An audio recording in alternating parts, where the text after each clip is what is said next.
নেতৃত্বে আপনারা এই যে কালাম ভাই বিশ্লেষণ করছে, আরো যাওয়ার আগে আরো বলে দিবে একসাথে যাবেন। আমরা গাড়ির ব্যবস্থা বা রিক্সাতে যাবো, আমরা ব্যবস্থা করব আমাদের পক্ষ থেকে। আমরা যতদিন প্রয়োজন সব আপনারা আপনাদের কি চাওয়া পাওয়া আছে বলবেন, আমরা মেটাবো ইনশাআল্লাহ। এটা নিয়ে কোনো সমস্যা হবে না।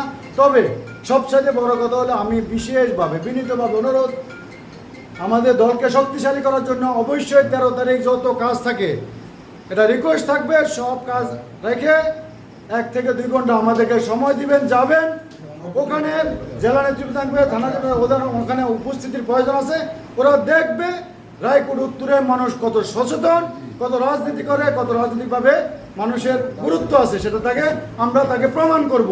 সেই হিসাবে সুপার ভাইবের নেতৃত্বে আপনারা ওনারা দিক নির্দেশনা দিবে, যাবেন।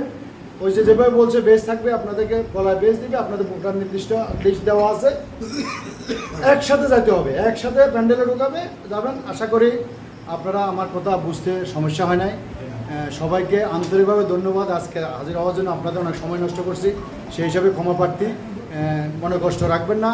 আশা করি আপনাদের সঠিক মূল্যায়নটা দিবেন, আশা করি সঠিক মূল্যায়নটা দিবেন, আপনারা আপনাদের মূল্যবান রায় দিবেন, যেন আমরা আগামীতে দলকে শক্তিশালী করতে পারি। ওই আহ্বান রেখে আমি আমার বক্তব্য শেষ করছি। আল্লাহ হাফেজ। বাংলাদেশ জিন্দাবাদ, বাংলাদেশ জাতীয়তাবাদী দল জিন্দাবাদ।